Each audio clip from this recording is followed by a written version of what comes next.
নমস্কার, রান্নাঘরে রাজশ্রীতে আপনাদের সকলকে স্বাগত জানাই। আজ আমি আপনাদেরকে বানিয়ে দেখাবো কুলের আচার। তাহলে এবার শুরু করছি। এখানে আমি গোটা ধনে, গোটা জিরে, অল্প পাঁচফোড়ন, গোটা মৌরি আর কয়েকটি শুকনো লঙ্কা নিয়েছি। মশলাগুলোকে শুকনো ভেজে নিচ্ছি।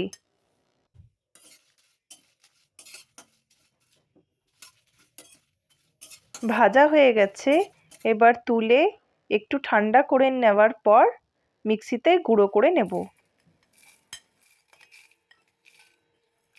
গুঁড়ো করা হয়ে গেছে, গুঁড়োটা বেশি মিহি করলে ভালো লাগবে না।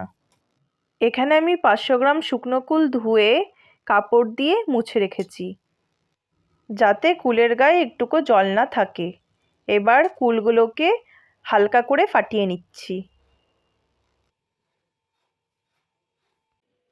সবগুলো করে নিলাম। এবার কড়াই গরম করে হাফ কাপের মতো সর্ষের তেল দিলাম।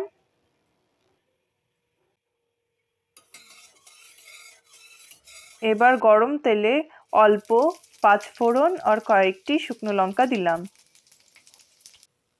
এবার কুলগুলো দিয়ে দিলাম।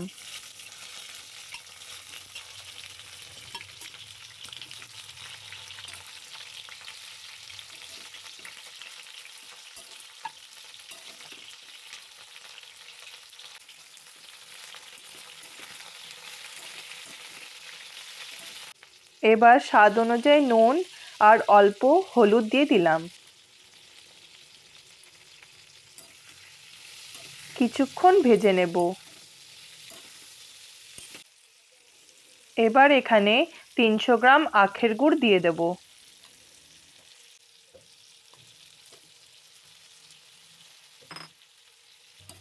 একটু নেড়ে নিচ্ছি। এখানে এবার 500 গ্রাম চিনি দিয়ে দিলাম। আপনারা এই কুলের আচারটা পুরোটা আখের গুড় দিয়েও করতে পারেন, আবার চাইলে চিনি দিয়েও করতে পারেন। এই সময় গ্যাসের আঁচটা একদম কম করে দিতে হবে। এবার একটা ঢাকনা দিয়ে দিলাম। চিনি আর গুড়টা আস্তে আস্তে গলে যাবে। মাঝে মাঝে ঢাকনাটা তুলে ভালো করে নেড়ে দিতে হবে, যাতে নিচে লেগে না যায়।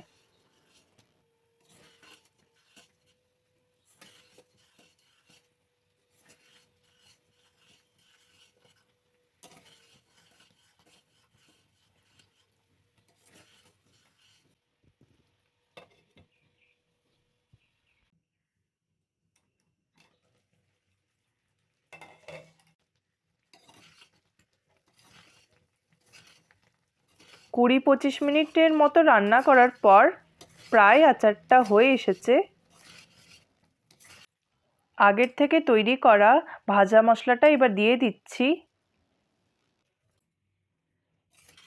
মশলাটা ভালো করে মিশিয়ে নেওয়ার পর গ্যাসটা বন্ধ করে দেব।